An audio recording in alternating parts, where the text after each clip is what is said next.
just wanna be with you, King of glory, King of glory, come and fill this place. Just wanna be with you, just wanna be with you. Giving to your local church should be easy, and with Tithely, it is. Just download the app and securely register your credit or debit card. You're done. Now you can give during church services or anywhere else. Use Tithely to give a one-time gift or set up recurring donations. It's that simple. It's fast, secure, and easy to use. Tithely, the simplest way to give to your local church.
Together, we are creating a new future for the Valley because of your generosity. Your financial support is being used to produce content and create a loving community that is bringing hope to hurting people during the COVID pandemic and quarantine. Your giving equips Newsoul Ribera with tools to provide access to our services and support for people who can only meet with us by phone. Because you give, the hungry are being fed, and we've launched a winter warmth campaign to protect people in the Valley from the cold this season. With your help, in 2021, we're not slowing down, but ramping up a campaign to expand our digital reach to help and inspire more kids, students, singles, families, and seniors. Your giving is making a difference in the community. 1 Timothy 6:17-19 says, "Don't be full of yourselves and obsessed with money, which is here today and gone tomorrow. Go after God, who piles on all the riches we could ever manage. Do good. Be rich in helping others. Be extravagantly generous. If you do that, you'll build a treasury that will last, gaining life that is truly life." We have quick and easy ways for you to give. Online, newsoulribera.com. By text BLESS to 94000. By app, download the Tithely app.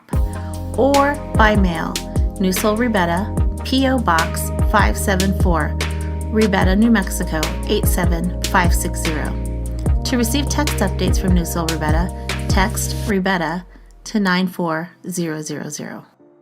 We've all said or thought this before. I'm so glad he showed up in my life when he did.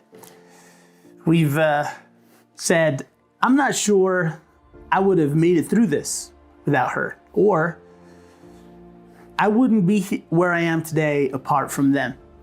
Now, this one could go either way. The things that have made your life better, or maybe how those people have made your life worse. But all of us can think of individuals or a couple of people or a group of people who've shaped our lives and who we are today.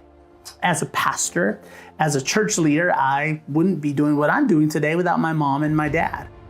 Professionally, I wouldn't be where I am today without a brilliant man named Dave, who was an extraordinary political strategist with years of experience that were so valuable. And he was so good at his job that leaders from both political parties hired him and valued his opinion. They respected and wanted his insight. For some reason, he gave me a chance. I was a 20-something-year-old kid who was fixing computers in the office and had no political experience. And I told him that I wanted a shot. And he let me sit down at the decision-making table, and he gave me real responsibility. He trusted me. He took a chance on me, and it changed my career and my life. Renee, now it may sound like I'm trying to be a sweet husband here, but I'm actually just being honest. My wife has changed my life. It's terrifying for me to think of where I would be today had I never met her.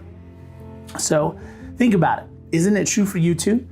Someone came into your life and gave you insight or encouragement, perspective, hope. Sometimes they bring correction, sometimes it's confrontation, and you didn't like it then, but you are so grateful for it now. So does anybody come to mind? Have you ever thanked them? Do they know the impact they've made on your life? We'll come back to that in just a minute. Today, if you've been tracking along with us, we are in part 4 of a series called The Essentials. It's the ingredients of a healthy faith. Today we're talking about proximity matters. And in this series, we've been talking about Jesus' agenda in the first century and in the 21st century for his followers. And that agenda was not that they would simply mentally believe or agree with ideas or true things that he said.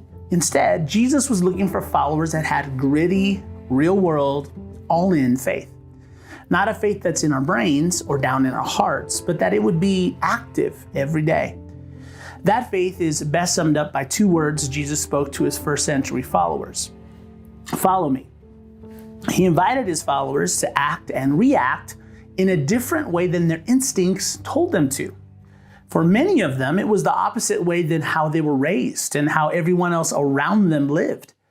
Jesus never changed his invitation, but parts of the church, maybe the church you grew up in, altered his invitation from follow me to believe in me. Believe in me, it doesn't really change how you live. You can believe and remain the same kind of person you've always been. Jesus' invitation to follow him requires you to change and do life differently. You live differently because you trust God. When we say Christianity is about a relationship with God, what we're talking about is trust. That we learned in the series that trust is the currency of a relationship.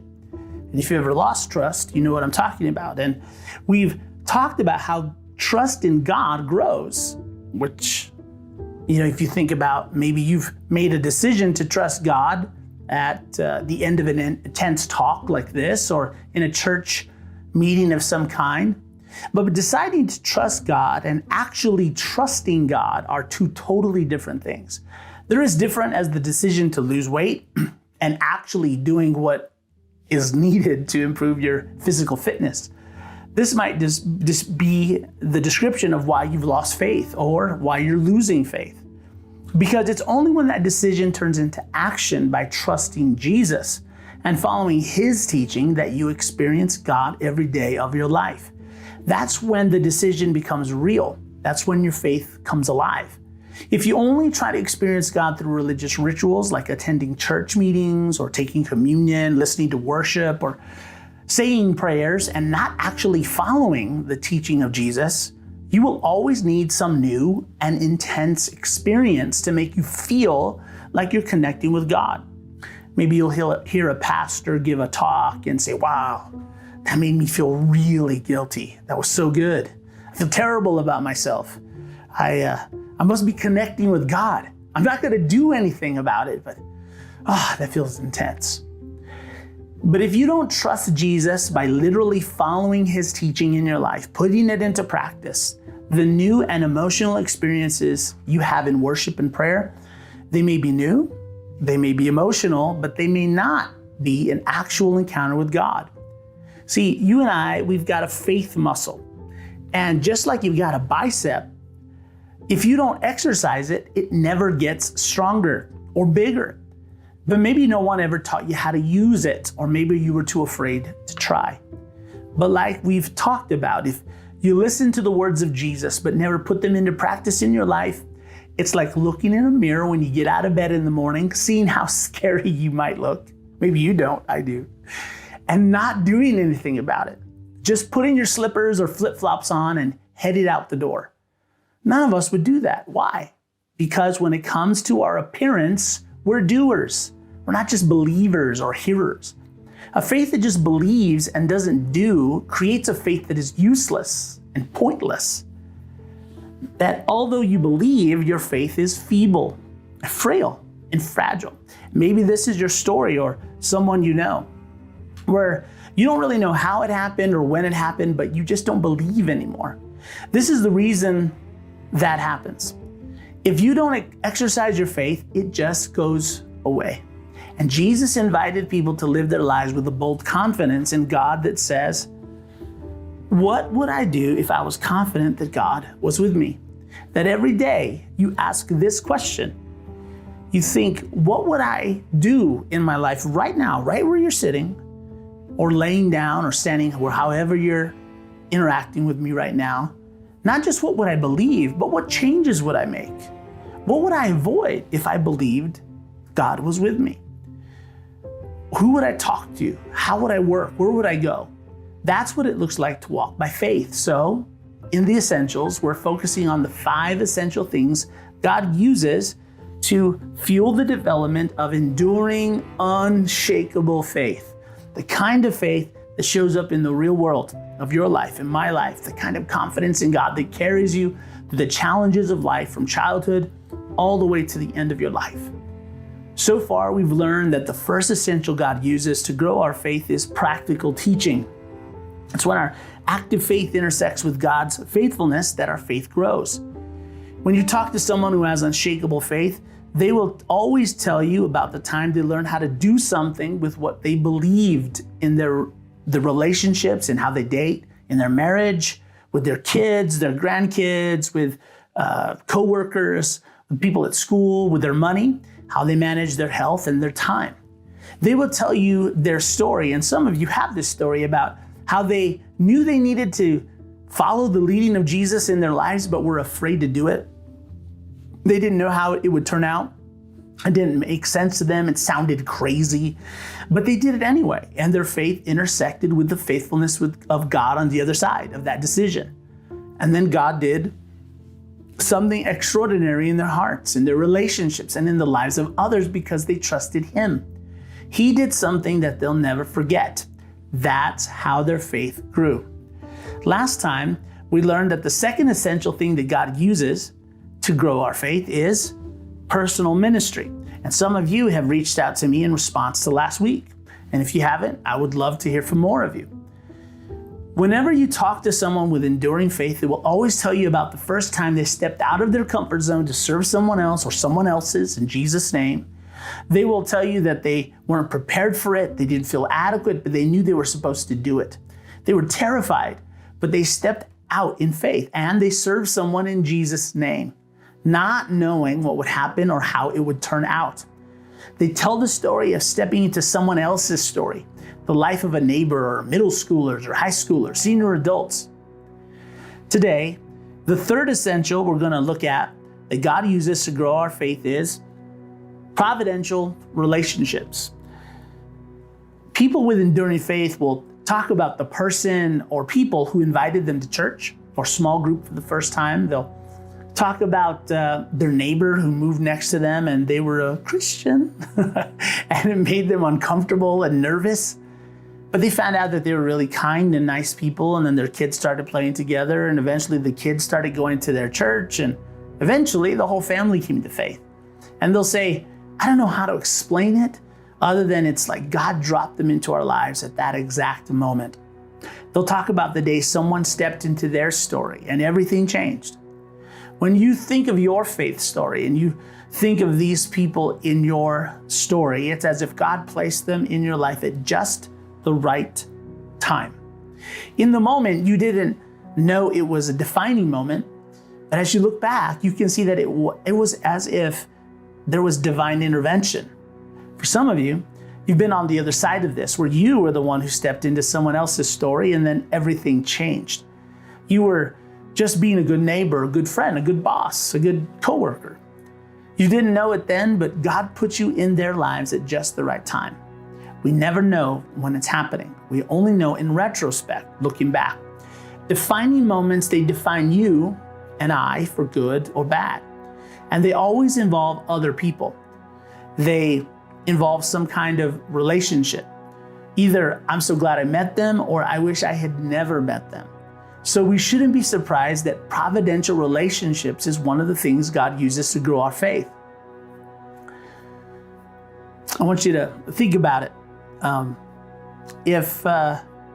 Think about the gospel and what the gospel is really all about. It's how Christianity began, through providential relationships. God sent His Son into the world. He came as one of us to interact with us, to change us. That's the gospel. So if you've been around church for a while, you know this phrase, the Word became flesh and dwelt among us. For ages, all humanity had were words from God. But God was revealing who He was to humanity with just words at that time. The Torah, the law of Moses, the words spoken by the prophet. But then God decided to do something new and something different. He sent His Son, the Word, into the world. The Word, God's Son, put on flesh in the person of Jesus, and then He began not just teaching or preaching, but actually intersecting with the lives of people. And anybody whose life intersected with Jesus, it was a defining moment for them. It was clearly a providential relationship because Jesus had been sent from God. And then those people began intersecting with the stories and lives of other people. And then those became defining moments in their lives too. Here's an example. Jesus comes to a guy named Philip and he says, "Follow me." Instead of just saying, okay, Jesus, I'll follow you, Philip does something different, something that usually doesn't get a lot of attention. He says, Jesus, okay, but I need you to wait here for just a bit. And then Philip goes and gets his buddy Nathanael. He says, Nathanael, you're not going to believe this. We have met the Messiah, the one we've been waiting for. Nathanael was like, sure you have. You haven't met the Messiah. Get out of here. We've been waiting for the Messiah for hundreds of years. Who is this Messiah? Philip's like, no, seriously, it's Jesus of Nazareth. Nathanael's like, Jesus of Nazareth? Okay, that's your mistake right out of the gate. The Messiah doesn't come from Nazareth. He says, Nazareth, can anything good come from there? So Nathanael disses Jesus' hometown. He's clearly not interested in following Jesus. And Philip, if he were like us, he would have said, okay, Nathanael, fine. If you want to go to hell, if you want to have a little insignificant life, fine. I'm going to go follow Jesus and it's going to be awesome. I'm going to heaven and we're going to go change the world. My name's going to be in the Bible and your name's going to be nowhere.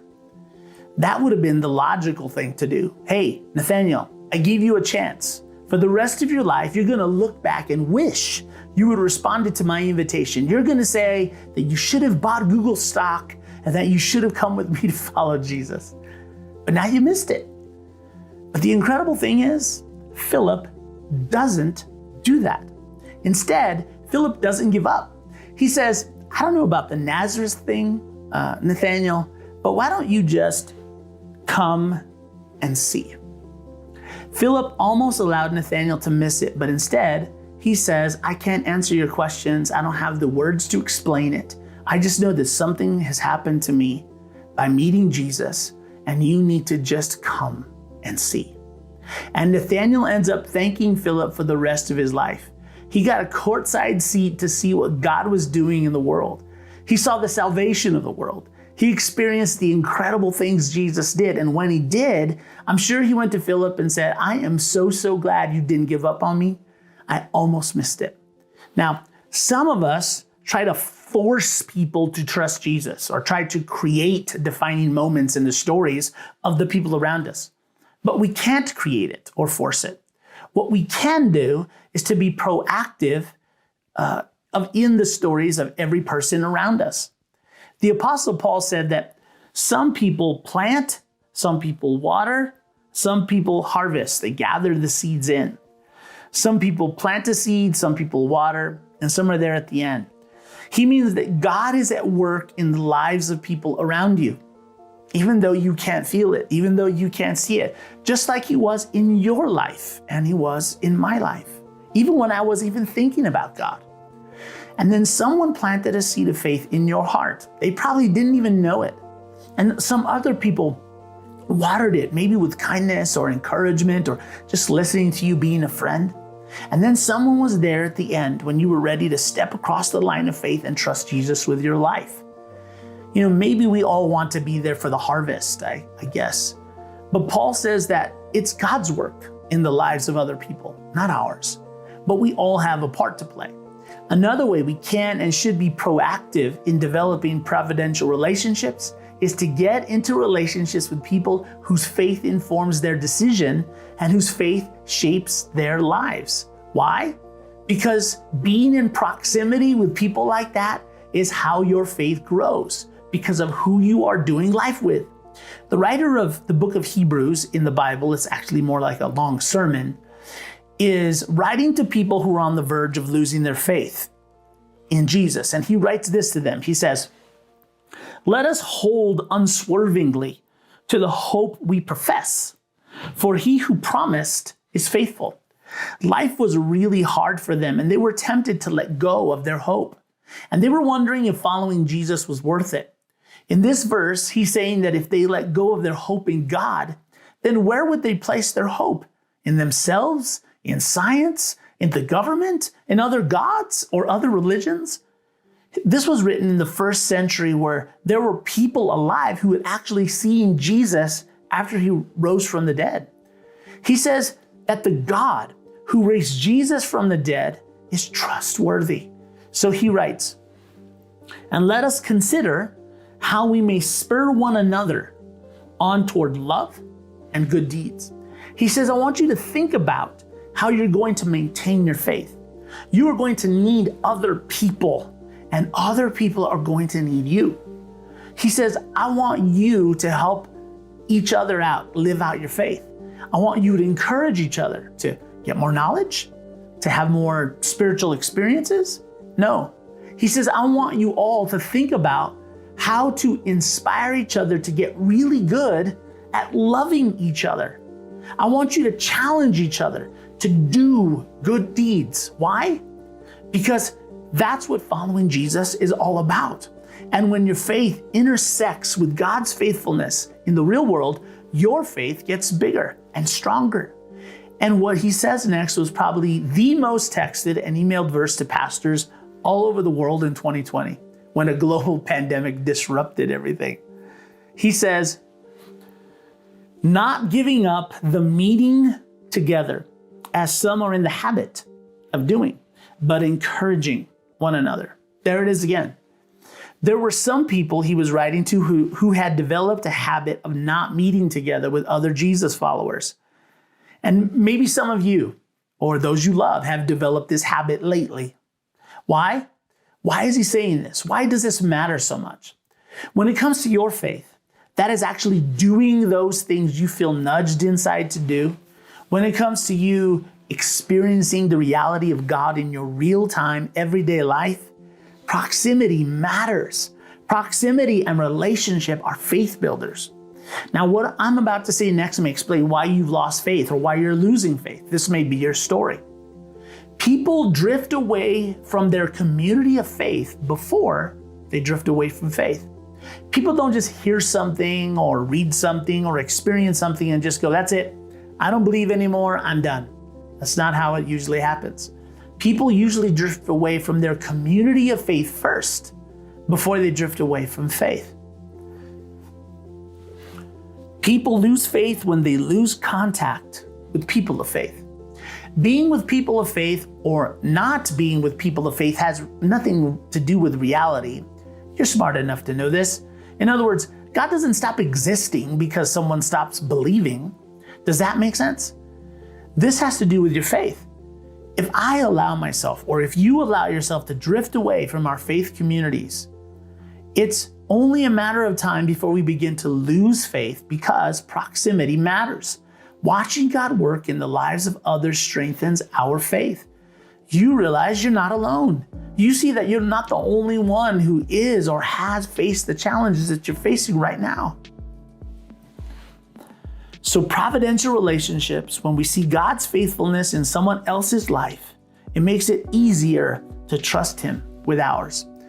When we see God's activity in someone else's life, when we see his sustaining grace in someone else, it's easier to trust him with our own life, especially when the storms of life come, as they do for all of us. At the beginning of this talk, I said that we've all experienced these unexpected, providential, out of the blue, boom, suddenly someone stepped into our story and changed everything relationships. But there is something that we can and should do to facilitate or put ourselves into the position to experience this faith fuel, these providential relationships. We have to stay connected. Staying connected to a community of faith grows our faith. It builds and sustains our faith. And this is huge. It positions you to play a role in someone else's faith journey as well. This is why when we meet in person, we serve food, really good food, and we have coffee. It's why we're sitting at tables in circles instead of rows. We actually have it on the walls in the building. Circles are better than rows. It's why we have people, when we're gathered together, answer questions and play the hot seat game. For those of you watching online, it's why we want you to engage with us, post comments, request prayer, text us, let us know how you're doing. We want to connect with you. Newsoul Ribera is organized around providential relationships. Some of you are already starting to experience this in the connections you're making as you get out of your comfort zone As you sit with new people, as you answer questions, you're beginning to open your lives to each other. We'll be starting a women's group soon, a recovery group, and a marriage group soon. And we want you connecting in as many of those groups as you can. Why? Not because you don't have enough to do. You're already very busy, I know. Not because you're a bad Christian if you don't, or there's a holiest person prize for the person who attends the most church-sponsored meetings. None of those things. It's because the more you do life with other followers of Jesus, the more you can experience their faith and they can experience yours. You know, of all the stories that are told about how people's faith grows, very rarely is it about the content of a talk like this or a message. More often, it's, he was so influential in my life in that moment, or she made a huge difference for me, or I don't know where I would be without them, or I'm so glad I had these people in my life because when the storm came, when my life blew up, they made all the difference. So we're going to continue to organize Newsoul Ribera in person and online in ways that encourage providential relationships, because providential relationships are one of the 5 things God uses to grow enduring, strong faith. And this simple invitation, come sit with me. A single invitation could position you as a catalyst in someone's faith story. If you're watching online, sharing this video right now, sharing it on Facebook or email or however, you could text it even. Or texting somebody and inviting them to watch with you, even hosting a watch party in your house. An invitation is sometimes all it takes to change everything for someone or for you. And you and I never know until later. An invitation for coffee or dinner or to join you on a walk, that could be all it takes for someone to rediscover their faith. Invite someone. Why not? When you make that awkward invitation, yes, even you online, and they finally show up and join you, and then later on they get baptized or they tell the story of how God is working in their life, do you know what will happen to your faith? It will get bigger, because that's the power of providential relationships. And it's one of the 5 things God uses to grow our faith. You never know what hangs in the balance of you having the courage to say something and invite someone. You've heard this before. Your friends influence the quality and direction of your life. The people you are doing life with right now impact the strength and the endurance of your faith. Why? Because providential relationships, when we see God's faithfulness in someone else's life, it's easier to trust Him with ours. When we trust God with our lives, we experience His goodness and His power. And that's how our faith grows. And what helps us do that, to trust God? Being around others who are also trusting God with their lives. It gives us the courage to trust God with ours. So here's the challenge for you. If in this past season you become unplugged from a faith community for some reason, you need to get reconnected. Even if it's a little awkward, you need to get reconnected for the sake of your faith and for the sake of the faith of people that you are connected to. If you know someone who needs to get connected, you should make that call. Send that text or message them. Write an email. You have no idea who needs a simple invitation. Here's what will happen. When you find the courage to make that invitation and then later they tell their faith story, they're going to talk about you. And who knows? When you tell your faith story, you may talk about them. Because God uses community. Proximity matters. When we see God's faithfulness in someone else's life, it's so much easier to trust Him with ours. And we'll pick it up right there for the 4th Ascension next time. How I live for the moments where I'm still in your presence. All the noise dies down. Lord, speak to me now. You have all my attention. I will linger and listen. can't miss a thing. Come on. 'Cause Lord, I know my heart wants more of you. My heart wants something new, so I surrender all.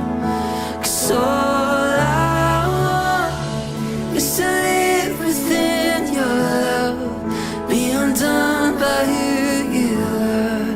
My desire is to know you deeper. Lord, I will open up again, throw my fears into the wind. I am desperate for a touch of heaven. Whoa, whoa, whoa, whoa. You're the fire in the morning, you're the cool in the evening, the breath in my soul, you're the life in my bones. And there is no hesitation in your love and affection. It's the sweetest of all. My heart wants more of you. My heart wants something new, so I surrender all. 'Cause all I want is to live within your love, be undone by who you are. My desire is to know you deeper. Lord, I will open up again, throw my fears into the wind. I am desperate for a touch of heaven. Whoa, whoa, whoa. Come on. So I open up my heart to you. I open up my heart to you now. So do what only you can.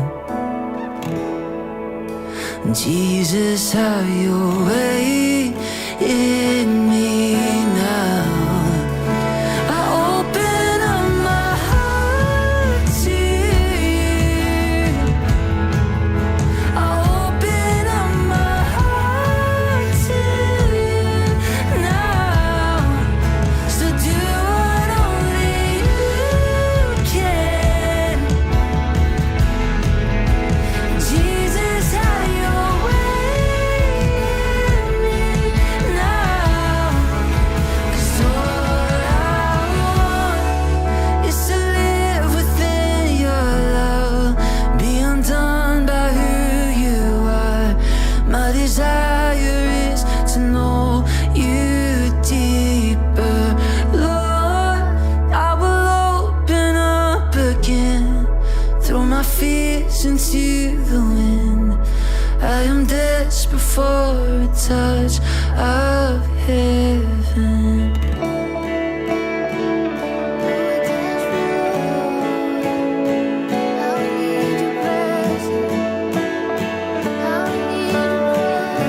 Come on, wherever you are, would you begin to lean in?